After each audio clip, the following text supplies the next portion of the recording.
देखो शिखरे आपणଙ୍କୁ स्वागत। आज 29 डिसेम्बर रविवार। चलंतु नजर पकेइबा देश विदेशर 35टी बड़ खबर उपरे। नंबर 1 मैट्रिक परीक्षार हेब लाइव स्ट्रीमिंग। चलित वर्ष हाईस्कूल सर्टिफिकेट परीक्षा अर्थात मैट्रिक परीक्षार लाइव स्ट्रीमिंग व्यवस्था हेब। परीक्षा चलुथिबा बेले परीक्षा केन्द्र कर्तृपक्षक संपूर्ण नियंत्रण में रहिबो। मैट्रिक परीक्षार कॉपी रोकिबा सह प्रश्नपत्र भाइराल भली अनियमितता को प्रतिहत करिबा पई माध्यमिक शिक्षा परिषद कर्तृपक्ष एभली वैषयिक व्यवस्था कार्यकारी करने को उद्यम आरंभ करिसंती। लाइव स्ट्रीमिंग व्यवस्था राज्यर समस्त परीक्षा केन्द्र में किभली कार्यकारी होई परिबो सेथिपई बोर्ड कर्तृपक्ष विभिन्न आईटी फार्मरू टेंडर आह्वान करिथिबा सूचना मिलिछि। मैट्रिक परीक्षार लाइव स्ट्रीमिंग हेले परीक्षा केन्द्र में कौन चली बोर्ड कर्तृपक्ष मुख्य कार्यालय में थी जानीपारे। से अनुसार जो परीक्षा केन्द्र में किसी अव्यवस्था व अनियमितता घटिला बोर्ड कर्तृपक्ष तुरंत ताहार प्रतिकार व्यवस्था करेंगे। नंबर 2 फसल क्षति। आज जिला बुलिबे मुख्यमंत्री और मंत्री 30 रे जिबे नवीन। अदिनिया वर्षाजनित फसल क्षयक्षतिर आकलन पई जिला बुलिबे मुख्यमंत्री मंत्री और विरोधी दल नेता। फसल क्षयक्षतिर अनुध्यान सह चाषी मनोबल वृद्धि पाई आज मुख्यमंत्री मोहन चरण माझी 2 उपमुख्यमंत्री केवी सिंहदेव और प्रभाती परिड़ा समेत अन्य 3 जन मंत्री विभिन्न जिला गस्तरे जिबे। सेहीपरि विरोधी दल नेता बीजेडी सुप्रीमो नवीन पट्टनायक मध्य परदिन अर्थात 30 तारिख में गंजाम जिला गस्तरे जाई चाषी को भेटिबार कार्यक्रम रही। अन्यपक्षे बीजेडी विधायक तथा पूर्वतन कृषि मंत्री रणेंद्र प्रताप स्वाई अभियोग करिसेंति जे राज्य में 4 दिन में 4 जन चाषी आत्महत्या कलेनी। एभली स्थिति ओडिशा रे विरल। सरकार स्थिति को नियंत्रण करिबारे विफल होइछंती। तुरंत चाषी को सहायता देवाकू से दाबी करिछंती। नंबर 3 48 घंटा सुधा क्षतिग्रस्त चाषी को चिन्हट और फसल क्षतिर सठिक आकलन कर कहिले मुख्यमंत्री। आसंता 30 तारिख सुधा अर्थात 48 घंटा मध्य अदिनिया वर्षारे क्षतिग्रस्त प्रकृत चाषी को चिन्हट सह फसल क्षयक्षतिर सठिक आकलन करने को मुख्यमंत्री मोहन चरण माझी निर्देश देइछंती। राज्य में जेपरी जड़े भी क्षतिग्रस्त चाषी सहायतारू वंचित न हेबे सेथिपई ध्यान देवाको मध्य विभागीय अधिकारी माननकु मुख्यमंत्री तागिद करिसंती। बीमाभुक्त चाषी और बीमा करिनथिबा चाषी माननकु राज्य केंद्र सरकारक नियम अनुसार यथाशीघ्र सहायता डीबीटी माध्यम जोगाई दियाजिबा निष्पत्ति निया जाइछि। बीमाभुक्त चाषी माने रविवार सुधा निजर फसल क्षयक्षति संपर्क में कृषि रक्षक पोर्टाल नचेत हेल्पलाइन नंबर 14447 को फोन करी जणैबाकू मुख्यमंत्री श्री माझी चाषी माननकु निवेदन करिसंती। Number 4 price fixation committee report आसीछि सरकार निष्पत्ति नेबे कहिले अबकारी मंत्री। राज्य में मद दर वृद्धि को नहीं प्रतिक्रिया रखिछंती अबकारी मंत्री पृथ्वीराज हरिचंदन। मंत्री कहिछंती प्राइस फिक्सेशन कमिटी रिपोर्ट आसीछि सरकार निष्पत्ति नेबे। दर वृद्धि पई प्राइस फिक्सेशन कमिटी थाए। समस्त स्टेक होल्डरंक सह आलोचना करी एही कमिटी निष्पत्ति निए। 3 दिन तले एही कमिटीर बैठक बसिथिला निष्पत्ति आसीछि सरकार ता उपरे विचार करिवे बोली मंत्री कहिछंती। नंबर 5 राज्य में गठन हेब अधिक नुआ ब्लॉक कहिले राजस्व मंत्री। राज्य में अधिक संख्यक नुआ ब्लॉक गठन करने राज्य सरकार योजना करुछंती। एथिपई आवश्यक पड़िले सरकार एक कमिशन गठन करिवे बोली राजस्व विपर्यय प्रशमन मंत्री सुरेश पुजारी सूचना देइछंती। प्रशासन को लोकंक अधिक निकटतर करने उद्देश्य वर्तमान ब्लॉक गुड़िकर पुनर्गठन करी नुआ ब्लॉक गठन पर सरकार चिंता करुछंती। राज्य में शेष थर पर 1984 मसीह राज्य सरकार 10टी नुआ ब्लॉक गठन करथिले। 40 वर्ष मध्य जनसंख्यार बहु परिमाण में बढ़ी मध्य ब्लॉक संख्या समान रही। लोकंक विभिन्न समस्या को समाधान करिबारे प्रशासन को समस्या मध्य हेउछि। वर्तमान सरकार ए दिगरे पदक्षेप नेइछंती। पाणीपाग सूचना 0 नाइट रु बढ़िबो शीत। पश्चिम झड़ प्रभाव में जदिओ काली ओडिशा रे वर्षा होई नाही तेबे सुंदरगढ़ बरगढ़ संबलपुर झारसुगुड़ा नुआपड़ा आदि जिले में पाग मेघुआ रही। आज मालकानगिरी कोरापुट नवरंगपुर कड़ाहांडी रे हालुका वर्षा हेबा संभावना रही। देशर पूर्व भाग में थिबा गुरुचाप बलयर पश्चिमा गति जोगु 30 तारिख ठारू राज्य को ठंडा शुष्क वायु प्रवाह हेबा सह रातिर तापमात्रा कमिबो। तेबे 0 नाइट रु शीत बढ़िबो बोली आकलन करा जाइछि। नंबर 6 नुआ वर्ष पई सीसीटीवी नजर रे रहिबो समग्र श्रीक्षेत्र। नुआ वर्ष रे सीसीटीवी नजर रे रहिबो समग्र श्रीक्षेत्र। पुरीर मुख्य प्रवेश पथरे चेकिंग को कड़ाकड़ी करा जिवो। डिसेम्बर 31 तारिख ठू नुआ वर्ष पर्यंत प्रबल भिड़ आशंका ट्राफिक कटकणा जारी करा जाइछि। एही अवसर में पुरी को जगिबे 60 प्लाटून फोर्स। सेहीभଳି गाड़ी पार्किंगर समस्या जेपरी न हुए से नहीं योजना। मेडिकल छक ठारू श्रीमंदिर और बेड़ाभूमि पर्यंत कौनसी चारिचकिया जान यातायात करिबो नाही। मार्केट छक ठारू हेबो नो व्हीकल जोन। तेबे भुवनेश्वर पटरू आसुथिबा चारिचकिया जान जेल रोड पार्किंग रे रहिबाकु थिबा बेले कोणार्करू आसुथिबा चारिचकिया ताड़बणिया पार्किंग रे और ब्रह्मगिरी आसुथिबा चारिचकिया जान स्टर्लिन किंबा यात्रिका पार्किंग रे रहिबा नै निष्पत्ति होईछि। नंबर 7 आहुरी शक्तिशाली हेबो राज्य अग्निशम बाहिनी। सामिल हेबे डॉग स्क्वाड। राज्य अग्निशम बाहिनी रे सामिल हेबे K9 डॉग स्क्वाड। देश में प्रथम थर पर अग्निशम बाहिनी रे 10टी कुकुर को प्रशिक्षण दि जाइछि। एही कुकुर माने कौनसी प्राकृतिक विपर्यय किंबा भूमिकंप समय रे माटी तले फसी रहिथिबो लोकमानंकु ठाब करि परिबे। माटी तले 15 रु 20 फुट तले कौनसी लोक फसीथिले ताको एही कुकुर माने ठाब करि सूचना दे परिबे। एथिपई एमानंकु तालीम सहित बसिबा उठिबा सैल्यूट मारिबा भड़ी पुलिस तालीम दि जाइछि। तालीम नैथिबा कुकुर मानंक मध्यरे 3टी बेंजिन बेनालाइट ब्रीड और 7टी लैब्राडोर कुकुर अछंती। नंबर 8 बढ़िला विश्व प्रसिद्ध धनुजात्रा अनुदान राशि। ऐतिहासिक बरगढ़ धनुजात्रा 2025 पई अनुदान राशि 10 लाख रु बढ़ी 1 कोटी टंका करिसंती सरकार। एही पारंपरिक महाकुंभर प्रचार प्रसार कलाकार मानक सम्मान सह एहाकु आहुरी भव्य करिबा पई राज्य सरकार अनुदान राशि वृद्धि करिबा सह व्यापक पदक्षेप ग्रहण करिसंती। धनुजात्रा रे अंशग्रहण करिबाकु थिबा 170 कलाकारंकु 10,000 टंका लेखाएं सम्मान राशि प्रदान कराजिबो। धनुजात्रा को यूनेस्को ऐतिह्य मान्यता प्रदान पई विशेषज्ञ कमिटी गठन कराजिबो। धनुजात्रा संपर्कित समस्त तथ्य प्रदान पई समर्पित वेबसाइट निर्माण कराजिबो। एलईडी पर्दा माध्यम रे प्रथम थर पई ओडिशार विभिन्न स्थान रे मध्ये धनुजात्रार सीधा प्रसारण कराजिबो। पूर्व वर्ष मानकरे धनुजात्रा रे अंशग्रहण करिथिबा कलाकार और सेमानक परिवार वर्गंकु सम्मान एवं समर्धन कराजिबो। नंबर 9 मासिक मुंड पिछा पारिवारिक व्यय रे ओडिशा बहु पछरे। देश में मुंड पिछा मासिक पारिवारिक व्यय रे बहु पछरे ओडिशा। राज्यर परिवार पिछा ग्रामांचल रे हाराहारी मासिक व्यय 3,357 टंका अर्थात 4 रु 5 जणिया गोटे परिवार मात्र एतिक टंका मासको खर्च करने पाउछि। सारा देश में 20 प्रमुख राज्य भितर ओडिशा स्थान 17। जदि शेष आड़ू हिसाब करिबा तेबे तृतीय स्थान। जातीय स्तर में ग्रामीण परिवार खर्च करुछि 4,122 टंका। प्रमुख राज्य मध्य सबुठारु उपरे रही केरल ओडिशार पाखापाखि 2 गुण। मासको हाराहारी 6,111 टंका खर्च होउछि ग्रामीण केरल रे परिवार पिछा। नंबर 10 आरबीआई देला अनुमति थर्ड पार्टी यूपीआई पेमेंट करि परिबे PPI. Reserve Bank of India UPI transaction को नहीं एक नूतन सुविधा अनुमति देइछि। प्रीपेड पेमेंट इंस्ट्रूमेंट होल्डर माने यूपीआई प्लाटफर्म रे थर्ड पार्टी मोबाइल एप्लिकेशन द्वारा टंका नेणदेन करि परिबे बोली गत शुक्रवार दिन आरबीआई एनी अनुमति प्रदान करिछि। तेबे फुल केवाईसी करिथिबा प्रीपेड पेमेंट होल्डर माने ही एही सुविधा पाई परिबे। नंबर 11 अनशन रे बसिथिबा चासी नेता को डिसेंबर 31 सुधा हॉस्पिटल रे भर्ती कर कहिले सुप्रीम कोर्ट। 1 मासरू अधिक समय धरी अनशन करुथुबा कृषक नेता जगजीत सिंह डालवाल को डाक्तरखाना रे भर्ती करने को निर्देश देइछंती सुप्रीम कोर्ट। जस्टिस सूर्यकांत एवं जस्टिस उज्जवल भूया गठित बेंच डालवाल को चिकित्सा सहायता जोगाई देबा पई पूर्व निर्देश को अनुसरण करि नथिले राज्य सरकार। फसल पई सर्वनिम्न सहायता मूल्यर आईनगत ग्यारंटी समेत चाषी दाबी को ग्रहण करने को केन्द्र उपरे चाप पकईबा पई डालवाल नवेम्बर 26 रु अनिर्दिष्ट काल पई अनशन रे अछंती। नंबर 12 तेजस एक्सप्रेस रे आउ रहिबनी टंका फेरस्त सुविधा।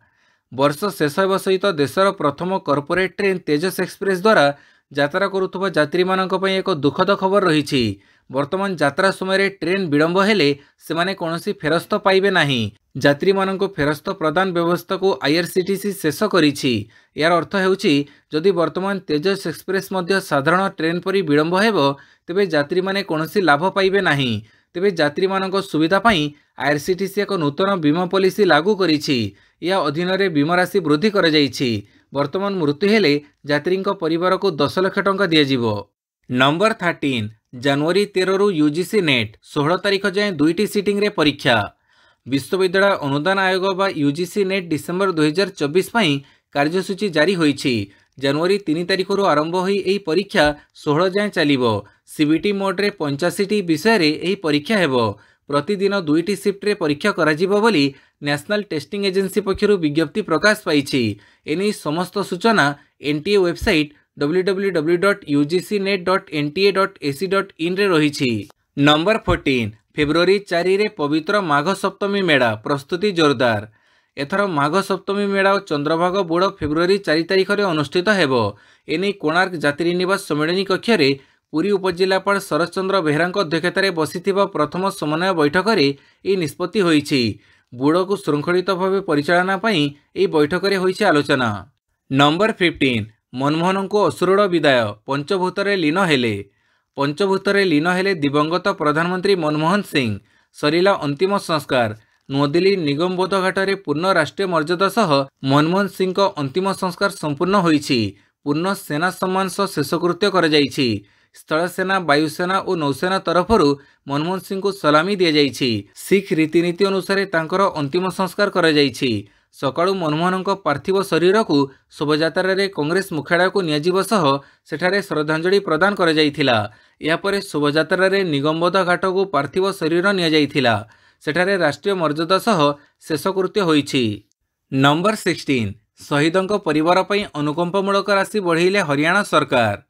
हरियाणा मुख्यमंत्री सेना एवं सीआरपीएफ शहीद जवानों परिवार पई एक बड़ घोषणा करिसेंती। हरियाणा मुख्यमंत्री नायब सिंह साइनी एक बड़ घोषणा करिसेंती। सेना एवं सीआरपीएफ शहीद परिवार पई अनुकंपामूलक राशि 50 लाख रु 1 कोटी टंका को वृद्धि करने को निष्पत्ति नैछंती। नंबर 17 मनीष जाति को विनाश करिबो एआई आर्टिफिशियल इंटेलिजेंस रो गडफादर चेतावनी। प्रजुक्ति दुनिया रे कृत्रिम बुद्धिमत्ता बा एआई रो गडफादर कहजाउथुबा जेफ्री हिंटन एआई को नहीं पुणी थे चिंता प्रकाश करिसेंती। से कहिसेंती जेपरि भावे टेक्नोलोजी रो विकास हेउछि 10 रु 20% संभावना यह जे आगामी 30 वर्ष रे मानव जातिर विलुप्त हेबार एक प्रमुख कारण हेबो। बीबीसी सह साक्षात्कार एआई द्वारा मानव जातिर सर्वनाश उपरे तांको मत परिवर्तन होईछि कि बोली प्रश्न कर जाइथिला। यार जवाब रे हिंटन कहिथिले नुहे आदौ नुहे। से कहिसेंती जे यह प्रथम थर जेतेबेले मनीष निजठारु अधिक बुद्धिमान रो सामना करुछि। मानव जाति पूर्वे केबे भी एभली स्थितिर सामना करि नथिला। नंबर 18 2000 ड्रोन रे झलसी उठिबो महाकुंभ क्षेत्र। प्रथम थर हेबो लेजर शो। प्रयागराज रे आयोजित हेबाकु जाउछि विश्वर सबुठु बड़ सांस्कृतिक कार्यक्रम महाकुंभ 2025। एथिपई प्रस्तुति शेष पर्याय रे पहुंचिलाणी। प्रयागराज रे मंदिर गंगा घाट पार्क ठारू आरंभ करी रास्ताघाट फ्लाईओवर निर्माण एवं सौंदर्यकरण करा जाउछि। एहारी मध्य महाकुंभ रे श्रद्धालु एवं पर्यटकों को नुआ एवं अभिनव अनुभव देबाकू राज्य पर्यटन विभाग करिछि नुआ घोषणा। राज्य पर्यटन विभाग प्रथम थर महाकुंभ मेड़ा रे ड्रोन शोर आयोजन करने जाउछि। एही शो महाकुंभ मेड़ा क्षेत्र संगम स्थल रे संध्या समय देखिबाकू मिलिबो। नंबर 19 काश्मीर रे प्रबल तुषारपात बातिल हेला विमान उड़ाण। काश्मीर रे आरंभ हो जाइछि चलित शीत ऋतुर सबुठारु भीषण तुषारपात। लोके एवं पर्यटक तुषारपात को स्वागत करथिले भी यह द्वारा साधारण जीवन प्रभावित होइछि। विमान रेल एवं सड़क पथरे यात्रा प्रभावित होइछि। बिजुली एवं पानीय जल जोगाण रे मध्य बाधा सृष्टि होइछि। एमितिरे जीवन यात्रा स्वाभाविक करिबा पई मुख्यमंत्री उमर अब्दुल्ला सबु उपायुक्तों सह वीडियो कॉन्फ्रेंस रे बैठक करिबा सह बरफ फटेइबा कार्यर समीक्षा करिसेंती। नंबर 20 तीन महिला नक्सल गिरफ। मुंड उपरे थिला 8 लाख टंका पुरस्कार। ओडिशा पुलिस को मिली बड़ सफलता। तीन दुर्दांत महिला नक्सलों को करिछि गिरफ। सेमानक मध्य जड़े एसीएम रैंकर सेहीपरि एही 3 जनक मुंड उपरे थिला 8 लाख टंकार पुरस्कार राशि। गुइंदा रिपोर्ट आधार में मालकानगिरी जिला चित्रकोंडा थाना गुंडाबेड़ा जंगलरू एही 3 नक्सल को गिरफ करिछि पुलिस। गिरफ नक्सल माने होचंती स्वप्ना ओरफ चंद्रमा खिलो, बबीता ओरफ कमड़ा खिलो एवं सुनीता खिलो। सेमानक घर मालकानगिरी जिला जोड़ंबा थाना धकड़पदर गाँव में। नंबर 21 पाकिस्तान उपरे आक्रमण कला तालिबान। इस्लामाबाद रो जवाबी टार्गेट। पाकिस्तान एयर स्ट्राइक रो जवाब देला अफगानिस्तान। शनिवार पाकिस्तान खुर्रम सीमार अफगानिस्तान आक्रमण करिथिबा सूचना मिली। जवाब रे पाकिस्तान मध्य पुनः आक्रमण करिछि। एथिरे 3 अफगानिस्तान योद्धांक मृत्यु होइछि। सेहीपरि पाकिस्तान पक्षरु जनकर मृत्यु होइथिबा बेले 9 जन आहत होइछंती। कुर्मा बॉर्डर रे दंडे बाटन समेत अफगानिस्तान रो पाक्तिका सीमारे मध्य 2 देशर जवानक मध्य लड़ई होइछि।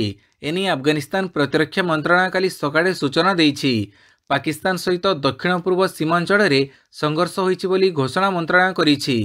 नंबर 22 दिल्ली सरकार को योजनार तदंत निर्देश। समालोचना कले केजरीवाल। दिल्ली विधानसभा निर्वाचन पूर्व आलुआरे आम आदमी पार्टी सरकार ପୂର୍ବତନ ମୁଖ୍ୟମନ୍ତ୍ରୀ ଅରବିନ୍ଦ କେଜରିୱାଲ ଘୋଷଣା କରିଥିବା ମହିଳା ସମ୍ମାନ ଯୋଜନା ବିରୋଧରେ ଆସିଥିବା ଅଭିଯୋଗର ତଦନ୍ତ ପାଇଁ ନିର୍ଦ୍ଦେଶ ଦେଇଛନ୍ତି ଉପରାଜ୍ୟପାଳ ବିନୟ କୁମାର ସକ୍ସେନା। ବିଧାନସଭା ନିର୍ବାଚନ ପୂର୍ବରୁ ଆପ୍ ସରକାର ଆରମ୍ଭ କରିଥିବା ଏହି ମହିଳା ସମ୍ମାନ ଯୋଜନାରେ ଏପର୍ଯ୍ୟନ୍ତ 22 ଲକ୍ଷରୁ ଅଧିକ ମହିଳା ପଞ୍ଜୀକୃତ ହୋଇସାରିଲେଣି। ନିର୍ବାଚନରେ ମହିଳା ଭୋଟ ବ୍ୟାଙ୍କ ରାଜନୀତି ପାଇଁ ଆପ୍ ଏହି ଯୋଜନା ଆଣିଥିବା ବିରୋଧୀ ବିଜେପି ଓ କଂଗ୍ରେସ ଅଭିଯୋଗ କରୁଛନ୍ତି। ଅନ୍ୟପଟେ ଟଙ୍କା ବାଣ୍ଟି ଭୋଟରଙ୍କୁ ପ୍ରଭାବିତ କରିବାକୁ ପଞ୍ଜାବ ସରକାର ଦିଲ୍ଲୀ ସରକାରଙ୍କୁ ଟଙ୍କା ପଠାଉଥିବା ଅଭିଯୋଗ କରିଛନ୍ତି କଂଗ୍ରେସ ନେତା ସନ୍ଦୀପ ଦୀକ୍ଷିତ, ଯାହାର ତଦନ୍ତ ନିର୍ଦ୍ଦେଶ ଦେଇଛନ୍ତି ଉପରାଜ୍ୟପାଳ। ନମ୍ବର 23 ଲେବାନନରେ ଇସ୍ରାଏଲ ସେନାକୁ ମିଳିଲା ହିଜବୁଲର ଗୋପନ ସୁଡ଼ଙ୍ଗ। ହିଜବୁଲକୁ ଇସ୍ରାଏଲ ଆଉ ଏକ ଝଟକା ଦେଇଛି। ଏଥିରେ ଲେବାନନରେ ଇସ୍ରାଏଲ ଡିଫେନ୍ସ ଫୋର୍ସ ହିଜବୁଲର ଏକ ଗୋପନ ଠିକଣା ନଷ୍ଟ କରିଛି। ସେନା ଶନିବାର କହିଛି ଯେ ଆଇଡିଏଫ୍ 100 ମିଟର ଲମ୍ବ ଅଣ୍ଡରଗ୍ରାଉଣ୍ଡ ସୁଡ଼ଙ୍ଗକୁ ନଷ୍ଟ କରିଦେଇଛି। ଏହି ସୁଡ଼ଙ୍ଗ ଦକ୍ଷିଣ ଲେବାନନରେ ହିଜବୁଲ ରଦୱାନ ଫୋର୍ସର ଆତଙ୍କବାଦୀ ଠିକଣାର ପ୍ରବେଶ ଦ୍ୱାରକୁ ଲୁଚାଇବାର କାମ କରୁଥିଲା। ୟାହଲୋମ ୟୁନିଟ୍ ଦ୍ୱାରା ସୁଡ଼ଙ୍ଗକୁ ବିସ୍ଫୋରକ ଏବଂ ଅନ୍ୟ ବିପଜ୍ଜନକ ସାମଗ୍ରୀରୁ ମୁକ୍ତ କରିବା ପରେ 300ତମ ବ୍ରିଗେଡ୍ ସେଠାରୁ ବହୁ ସଂଖ୍ୟାରେ ରାଇଫଲ, ମେସିନଗନ୍, ଆଣ୍ଟି-ଟ୍ୟାଙ୍କ କ୍ଷେପଣାସ୍ତ୍ର ଓ ସର୍ଭିଲାନ୍ସ ସିଷ୍ଟମ ଜବତ କରିଛି। ନମ୍ବର 24 ଆଜରବାଇଜାନ ବିମାନ ଦୁର୍ଘଟଣା, କ୍ଷମା ମାଗିଲେ ପୁଟିନ। କାଜାଖସ୍ତାନର ଆକ୍ତାଉସ ସହର ନିକଟରେ ଆଜରବାଇଜାନ ବିମାନ ଦୁର୍ଘଟଣା ପାଇଁ କ୍ଷମା ମାଗିଛନ୍ତି ରୁଷ ରାଷ୍ଟ୍ରପତି ଭ୍ଲାଡିମିର ପୁତିନ। ବୁଧବାର ଘଟିଥିବା ଏହି ବିମାନ ଦୁର୍ଘଟଣାରେ 38 ଜଣ ପ୍ରାଣ ହରାଇଥିଲେ। ୟୁକ୍ରେନକୁ ଟାର୍ଗେଟ କରୁଥିବା ବେଳେ ଭୁଲବଶତଃ ରୁଷ ସେନାଙ୍କ ଟାର୍ଗେଟକୁ ଏହି ବିମାନ ଆସିଯିବାରୁ ଦୁର୍ଘଟଣା ଘଟିଥିଲା। ଏହି ଦୁର୍ଘଟଣା ପାଇଁ ଆଜରବାଇଜାନ ରାଷ୍ଟ୍ରପତି ଇଲହାମ ଆଲିଏଭଙ୍କୁ କ୍ଷମା ମାଗିଛନ୍ତି ରୁଷ ରାଷ୍ଟ୍ରପତି ପୁଟିନ।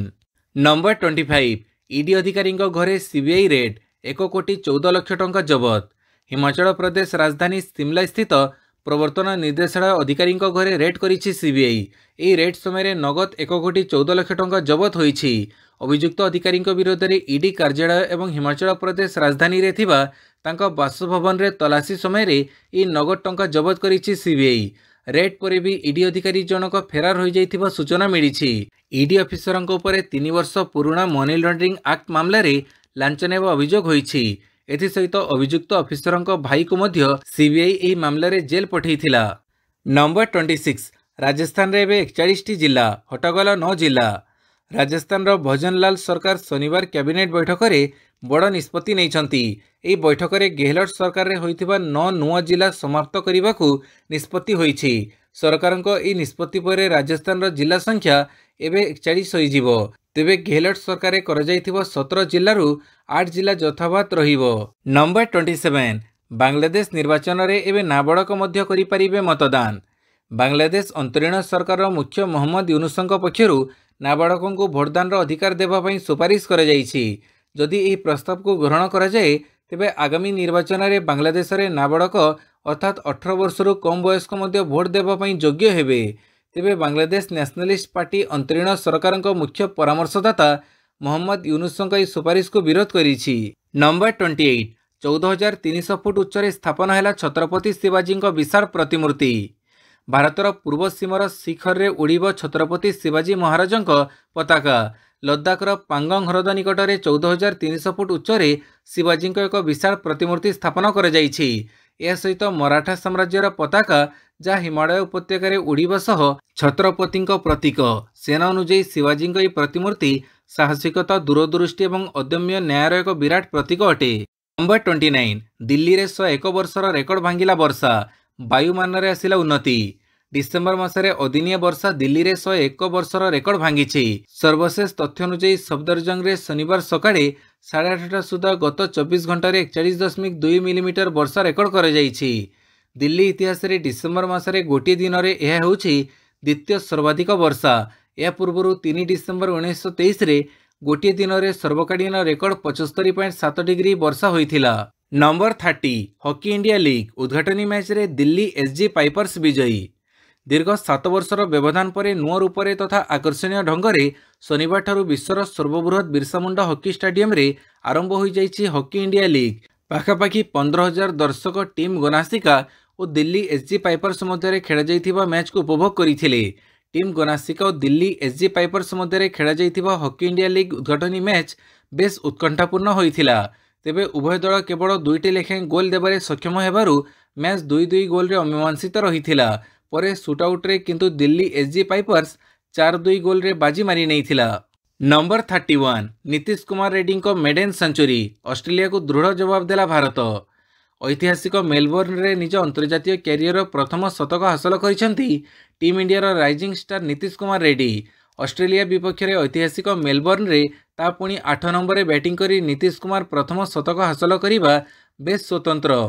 भारत 191 रन रे 6 विकेट हरई संकट में पड़ता बेले नीतीश कुमार बैटिंग करने को आसीथिले। प्रथमे रवींद्र जाडेजा सह मिसी से दलीय स्कोर को 221 रे पहुंचाई। यापर वाशिंगटन सुंदर सह मिसी शतकीय भागीदारी करथिले। सुंदर मध्य 50 रन इनिंग्स खेली। आज तृतीय दिवस वर्षा जोगु आगुआ बंद होगा बेलू भारत 9 विकेट हरई 358 रन कर नीतीश कुमार 105 रन और सिराज 2 रन कर पराजित रही। नंबर 32 ऐतिहासिक शतक पर नीतीश कैश प्राइज घोषणा कला एसीए। भारतीय टीमर राइजिंग स्टार नीतीश कुमार रेड्डी काली मेलबोर्न रे निज क्यारियर प्रथम शतक हासिल करिसेंती। एही शतक हासिल पर आंध्र क्रिकेट एसोसिएशन तांको पई आर्थिक पुरस्कार घोषणा करिछि। बॉक्सिंग डे टेस्ट रे भारत विपर्जयर सम्मुखीन होइथिला। नीतीश कुमार अपराजित 105 रन इनिंग्स खेली निज जलुअर परिचय दैछंती।